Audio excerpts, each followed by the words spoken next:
नमस्कार साथियों, मेरे इस YouTube चैनल पर आप सबका स्वागत है।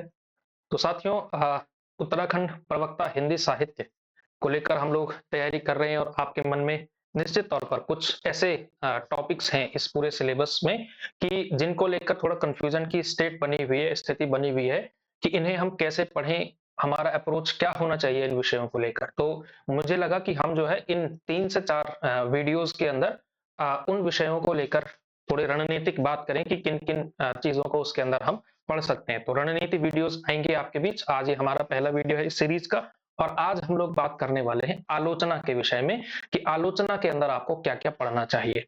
ठीक है? तो देखिए, आलोचना दरअसल कोई एक अलग सा टॉपिक नहीं है कि जिसके लिए आपने जो है एक किताब खरीदी और आपको सारा का सारा उसके अंदर कंटेंट मिल जाएगा, ठीक है? ये सबसे ज़्यादा फैला हुआ टॉपिक है क्योंकि आलोचना दरअसल किस चीज़ की होगी? हिंदी साहित्य की ही दरअसल आलोचना की जा रही होगी, समीक्षा की जा रही होगी। तो निश्चित तौर पर आलोचना जब आप पढ़ें, तो जो आपका पेपर 1 होगा, वो पेपर 1 पूरा का पूरा आपका जो है इसमें काम आने वाला है, ठीक है? तो आपको आलोचना सबसे पहली चीज़ ये है कि हाँ, कुछ स्पेसिफिक चीज़ें आपको आलोचना के ही विषय में पढ़नी पड़ेंगी, अलग से भी ये टॉपिक पढ़ना पड़ेगा, लेकिन थ्रू आउट जो आपका हिंदी साहित्य है, जो पूरा का पूरा पेपर 1 है, वहाँ पर जो है आपको थ्रू आउट उसको पढ़ते रहना है, ठीक है? और इसको पढ़ना कैसे, कैसे हम इसको तैयार कर सकते हैं? तो आप देखिए इसमें सबसे पहले आपको पाठ्यक्रम पर ध्यान देना है कि क्या-क्या चीज़ें इसमें दी गई हैं आपके पास। तो हिंदी आलोचना ये जो टॉपिक है, इसमें देखिए एक तो पहला टॉपिक यही लगा हुआ है कि हिंदी आलोचना का विकास और प्रमुख आलोचक, ठीक है? तो पहला हिस्सा देखिए हिंदी आलोचना का विकास, तो आपको एक ओवरव्यू आपको पता होना चाहिए कि हिंदी आलोचना का विकास दरअसल कहाँ से होता है, यानी इसकी शुरुआत कहाँ से होती है, क्या-क्या स्थितियाँ इसकी बनती हैं, पूरा एक तरह से इतिहास टाइप का एक ओवरव्यू आपको पता होना चाहिए। तो पहला टॉपिक आपको जो है ये पढ़ना है, ये थोड़ा-सा अलग से आपको पढ़ना पड़ेगा, ठीक है? और बाकी जो है प्रमुख आलोचकों में आप देखेंगे तो सारे के सारे बहुत ही प्रसिद्ध आलोचक हैं, इन्हीं के समीक्षाओं के आधार पर पूरा का पूरा हिंदी साहित्य बना है, आपका पूरा का पूरा पाठ्यक्रम बना हुआ है। रामचंद्र शुक्ल हो गए, हजारी प्रसाद द्विवेदी, नंद दुलारे वाजपेयी, रामविलास शर्मा, नगेंद्र जी और नामवर सिंह जी। तो देखिए 6 आलोचक हैं शायद ये,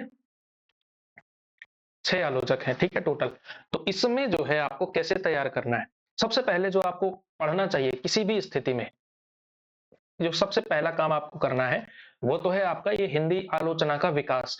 तो ये हिंदी आलोचना का विकास जो है आपको थोड़ा-सा अलग से पढ़ना पड़ेगा। आपके पास जो भी बुक आपके पास है, चाहे दृष्टि वाली है, चाहे कोई-सी भी है, उसमें जो है आपको मिल जाएगा। ये आलोचना का अलग से सेक्शन दिया हुआ होगा, हिंदी आलोचना का विकास शुक्ल जी के आधार पर करते हैं हम लोग, शुक्ल पूर्व युग, शुक्ल का युग और शुक्लोत्तर युग के हिसाब से। उसमें नई समीक्षा और इत्यादि-इत्यादि चीज़ें उसमें आ जाती हैं, ठीक है? तो सबसे पहले आपको थोड़ा-थोड़ा जो मुख्य आलोचक हैं, इनसे भी इतर जो 10-12 अन्य आलोचक भी हैं, उनको भी थोड़ा-थोड़ा आपको देखना है। जैसे विश्वनाथ प्रसाद मिश्र हो गए या इसके अलावा भी जैसे अन्य जो आलोचक हैं, उनकी भी कुछ-कुछ बहुत गहराई में उनको मत पढ़िएगा, लेकिन उनको थोड़ा-थोड़ा उनकी रचनाएँ भी आपको पता होनी चाहिए कि भारतेंदु ने आलोचना लिखी है, तो क्या-क्या लिखी है, महावीर प्रसाद द्विवेदी की क्या-क्या किताबें हैं। तो सबसे पहले तो पुस्तकें आपको जो है निश्चित तौर पर थोड़ा-थोड़ा याद होनी चाहिए, जो अन्य आलोचक हैं, सिलेबस के में दिए हुए नहीं हैं, उनको भी, ताकि भोले-भटके कभी प्रश्न आ जाए, तो आप कर सकते हैं। और आयोग जो है आप ये बहाना नहीं बना सकते हैं कि ये आलोचक तो हमारे उसमें था ही नहीं। भई लिखा हुआ है कि हिंदी आलोचना का विकास, और विकास में तो महावीर प्रसाद द्विवेदी भी आएँगे।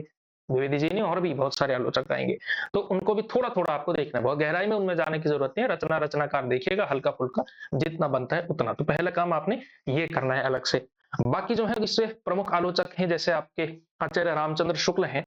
तो शुक्ल जी, आप सबसे पहले ये पता करना है आपने, इसी वीडियो में बता दूँगा कि किसका काम किस-किस पर ज़्यादा है, किसकी विशेषज्ञता किसी पर है, कि कोई भी आलोचक ऐसा नहीं हुआ जिसने समग्र साहित्य पर जो है पूरी की पूरी बात की हो, ठीक है? रामचंद्र शुक्ल जी का आप ज़्यादातर देखेंगे कि जो काम है वो कविता पर ज़्यादा काम है, ठीक है? कविता में भी आदिकाल, भक्तिकाल, रीतिकाल, आधुनिक काल में भी छायावाद तक। 1941 में शुक्ल जी का निधन हो गया था, तो प्रगतिवाद, प्रयोगवाद पर वो बात कहाँ से करते हैं? प्रगतिवाद पर हल्की-फुल्की टिप्पणियाँ आपको उनकी मिल जाती हैं। इसके अलावा गद्य में भी उन्होंने भारतेंदु युग पर निश्चित तौर पर बात की होगी, द्विवेदी युग पर बात की होगी, और छायावाद के समकालीन जैसे प्रेमचंद और इत्यादि-इत्यादि जो रचनाकार थे, उन पर बात की होगी। गद्य पर काम कम है शुक्ल जी का, ज़्यादा काम किस पर है? एक तो हिंदी साहित्य का इतिहास उनकी महत्वपूर्ण किताब है, तो उसमें सभी के बारे में, सारे इंपॉर्टेंट कवि जितने भी हुए इतिहास में, उनके बारे में 1-1, 2-2 टिप्पणियाँ तो प्रत्येक पर होंगी ही होंगी। इसके अलावा विशेष तौर पर किस पर है? तो विशेष तौर पर शुक्ल जी का काम है जैसे जायसी के ऊपर। उन्होंने त्रिवेणी नाम से एक किताब संपादित की थी, जिसमें जायसी, सूर और तुलसीदास, इन 3 पर तो बहुत काम किया ही किया। इसके अलावा छायावाद पर काम किया, ठीक है? इसके अलावा उन्होंने कुछ सैद्धांतिक समीक्षाएँ लिखी, इसके अलावा कुछ आपके जो है जो उनके मनोवैज्ञानिक निबंध थे, मनोविकारों से संबंधित निबंध थे, वो सारी चीज़ें जो है आपको देखनी है। जैसे उनका जो है कविता क्या है, निबंध है, तो उसमें क्या वो कहते हैं कि उनकी नज़र में कविता क्या है, उसको थोड़ा-सा आपको पढ़ना है। कुल मिलाकर थोड़ा गहराई में जाना है, ठीक है? विशेषज्ञता आपको पता होनी चाहिए कि किस आलोचक का काम किस पर ज़्यादा है। जैसे हजारी प्रसाद द्विवेदी का काम आप गद्य में नाक के बराबर पाएँगे, ठीक है? और उसमें भी आधुनिक काल पर भी बहुत ज़्यादा काम हजारी प्रसाद द्विवेदी जी ने नहीं किया है। उसमें भी ज़्यादा आदिकाल पर काम, रीतिकाल पर काम और भक्ति काल पर काम बहुत ज़्यादा किया। हजारी प्रसाद द्विवेदी जी का जो मेन काम है वो कबीर के ऊपर है। तो कबीर संबंधी जब आप कबीर को पढ़ रहे हो, तो हजारी प्रसाद द्विवेदी के नज़रिए से कबीर को पढ़ना है। पेपर 1 में ही पढ़ देना है वो, ठीक? इसके अलावा नंद दुलारे वाजपेयी जी जाने जाते हैं छायावाद पर काम करने के लिए, ठीक है? रामविलास शर्मा निश्चित तौर पर निराला पर विशेष काम किया है, प्रेमचंद पर काम किया है।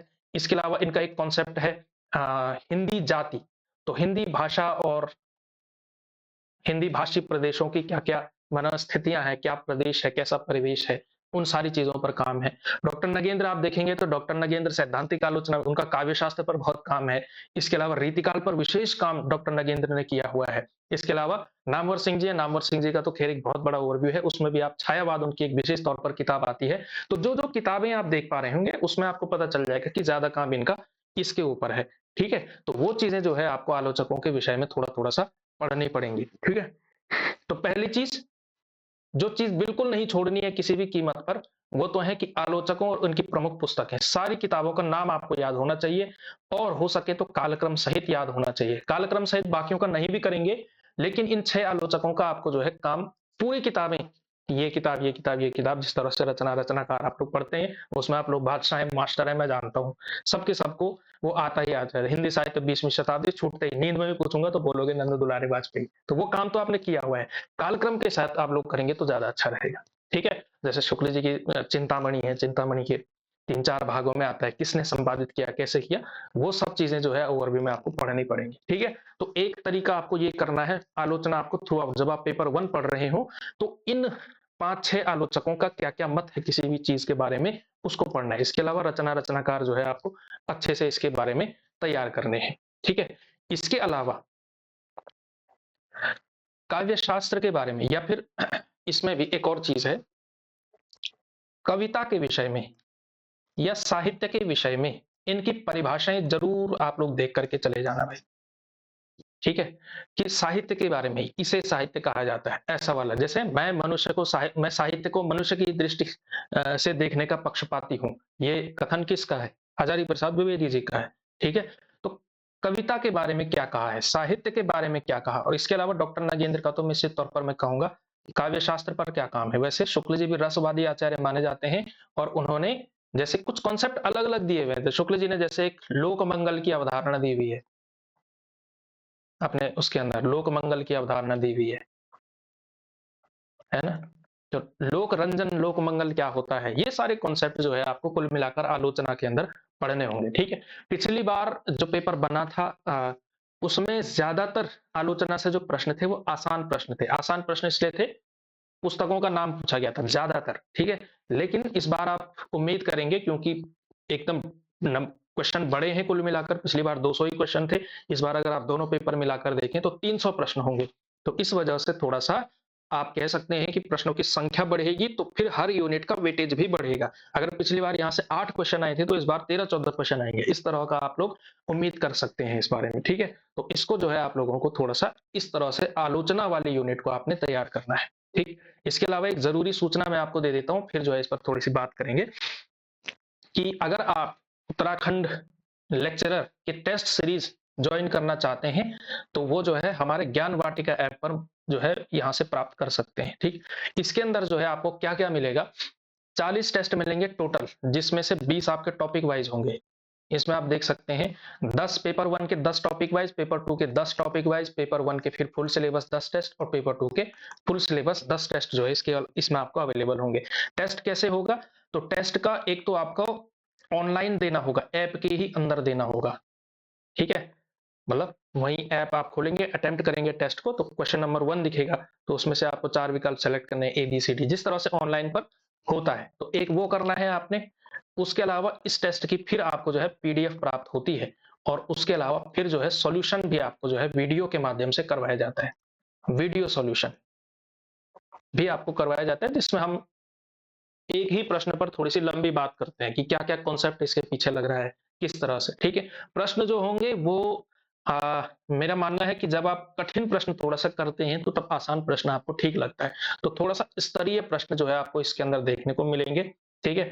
अगर मतलब टेस्ट इस तरह का होगा कि अगर आप 150 नंबर का प्रत्येक टेस्ट होगा, 150 में से 100 नंबर भी ला देंगे, तो समझो आपकी तैयारी बहुत अच्छी है। इस स्तर के टेस्ट जो है आपको दिए जाएँगे, थोड़ा स्तरीय टेस्ट बनाऊँगा, ठीक है? टेस्ट के बारे में अगर आप जानना चाहते हैं तो ये मेरा नंबर है, इस पर जो है आप व्हाट्सएप के माध्यम से बात कर सकते हैं, वरना ज्ञान वाटिका ऐप पर सीधा-सीधा जो है आपको कोर्स जो है सीधा-सीधा प्राप्त हो जाएगा, ठीक है? तो ये जो है टेस्ट के बारे में जानकारी थी, बात करते हैं दोबारा थोड़ा-सा आलोचना के विषय में, ठीक है? कुछ 1-2 चीज़ें और रह गई हैं इसमें कि जैसे इतिहास में एक मैं बता देता हूँ कि किन-किन आलोचकों को आपको पढ़ना चाहिए इसके अलावा, ठीक है? कम से कम रचना और रचनाकार वाला याद कर देना थोड़ा-सा, ठीक है? तो इसमें हम बता देते हैं आपको कि देखिए, भारतेंदु युग के थोड़ा बहुत जो रचना बालकृष्ण भट्ट हैं, राधाचरण गोस्वामी हैं वगैरह-वगैरह, तो भारतेंदु युगीन थोड़ा-सा देख लेना। 1-2 ही रचनाएँ लिखी हुई हैं, मतलब 1-2 निबंध टाइप के ही लिखे गए शुरू में तो। उसके बाद जैसे महावीर प्रसाद द्विवेदी एक महत्वपूर्ण समीक्षक हैं, महावीर प्रसाद द्विवेदी, ठीक? इसके अलावा जैसे छायावाद में के दौर में अगर आप आते हैं तो शुक्ल के ही युग में शांतिप्रिय द्विवेदी नाम के एक समीक्षक आपको मिलेंगे। बहुत ज़्यादा प्रसिद्ध नहीं है, 2-3 रचनाएँ जिनकी ज़रूर हैं, छायावाद पर शुरुआती काम करने वालों में से हैं। इसके अलावा विश्वनाथ प्रसाद मिश्र हो गए। मैं अगेन कह रहा हूँ बहुत ज़्यादा डेप्थ में जाने की ज़रूरत नहीं है, पर थोड़ा बहुत इनकी रचनाएँ थोड़ा-सा देखनी पड़ेंगी आपको, ठीक है? विश्वनाथ प्रसाद मिश्र हो गए। इसके अलावा आपके और आगे अगर हम बात करें तो नगेंद्र तो खैर हैं ही इसमें, हजारी प्रसाद द्विवेदी भी हैं ही। थोड़ा-सा श्याम सुंदर दास देख लीजिए, गुलाब राय देख लीजिएगा, राम कुमार वर्मा देख लीजिएगा, ठीक है? राम कुमार वर्मा, ये तो शुक्ल जी के ही समकालीन रहे लगभग-लगभग। फिर अगर हम दूसरे फ़ेज़ में आते हैं, तो जैसे नए समीक्षकों में आप विश्वनाथ त्रिपाठी जी को थोड़ा बहुत पढ़िएगा, मतलब किताबें पढ़नी है बस, विश्वनाथ त्रिपाठी। हाँ, और एक और चीज़ रह गई, छायावाद के जितने भी कवि हैं, चारों स्तंभ, चारों ने जो है आलोचना भी की हुई है, ठीक-ठाक आलोचना भी लिखा हुआ है। तो छायावाद के चारों कवि, चारों कवियों का थोड़ा-सा आलोचना में आप लोग ये पढ़ लेना, ठीक? और इनको थोड़ा-सा आपने डेप्थ में पढ़ना ही पढ़ना है भई। इनको आप लोगों ने डेप्थ में पढ़ना ही पढ़ना है, ठीक? इसके अलावा अन्य समीक्षकों ने जैसे अज्ञेय ने भी समीक्षाएँ लिखी हुई हैं और इसके अलावा कुछ तो छूट ही रहे हैं, ध्यान भी नहीं हाँ, मुक्तिबोध ने काम किया हुआ है और भी जैसे मतलब कुल मिलाकर जो 12-15 प्रोमिनेंट नाम आपको दिखेंगे, जिनका नाम आपने कभी न कभी पढ़ा है, सुना है, तो आपकी यूनिट के अंदर जो है आपको उनका नाम मिल जाएगा। जैसे अ, ये हो गए आपके विजय देव नारायण शाही,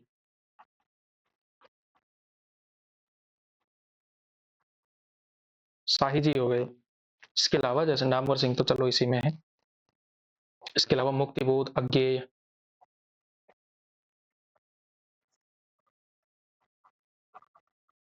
मुक्तिबोध हो गए, अज्ञेय हो गए, रामस्वरूप चतुर्वेदी जी हो गए।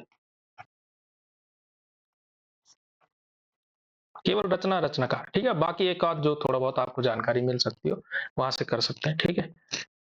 तो ये हो गए। आजकल के समीक्षकों में अगर आप देखें तो अशोक वाजपेयी जी ने भी कुछ लिखे हैं, वैसे तो कवि हैं लेकिन समीक्षाएँ भी थोड़ा बहुत है इनकी कृतियाँ उस नज़रिए से देखें तो ये है, ठीक है? इसके अलावा आलोचना में जो आपको इम्पोर्टेंट काम करना है, दलित विमर्श की आलोचना इम्पोर्टेंट है। स्त्री विमर्श की आलोचना, निर्मला जैन, ठीक है? दलित विमर्श, स्त्री विमर्श, इस पर आपको काम करना है। दलित विमर्श के आलोचकों में देखिए आप ओम प्रकाश वाल्मीकि, डॉक्टर धर्मवीर हो गए, कमल भारती हो गए और भी नाम, ठीक है? ये सब हो सकते हैं आपके इसमें। शिवराज सिंह बेचैन हो गए आजकल के उसमें, ये सब जो है आपको थोड़ा-थोड़ा करना है, ठीक है? तो बाकी तो ये है ही। तो ये जो है कुल मिलाकर के आपको आलोचना इसी तरह से तैयार करनी होगी। आलोचना से संबंधित जो आपके प्रश्न होंगे, अच्छा चलो हम एक ये कर लेंगे कि आलोचना के जो है हम एक बार कोई मैराथन क्लास करेंगे तो उसमें जो है आलोचना के 150 के आसपास क्वेश्चन हम यूट्यूब पर भी कर लेंगे, ठीक है? तो वहां से भी आपको थोड़ा आइडिया मिल जाएगा कि किस किस तरह के प्रश्न आप एक्सपेक्ट कर सकते हैं आपकी परीक्षा के अंदर, ठीक है?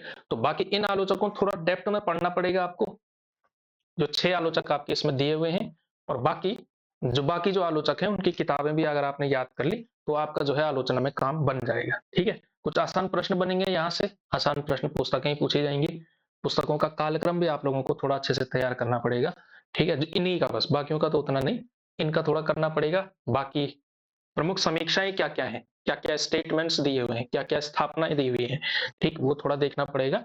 इस तरह से जो है आपकी आलोचना की यूनिट कंप्लीट हो सकती है, ठीक है?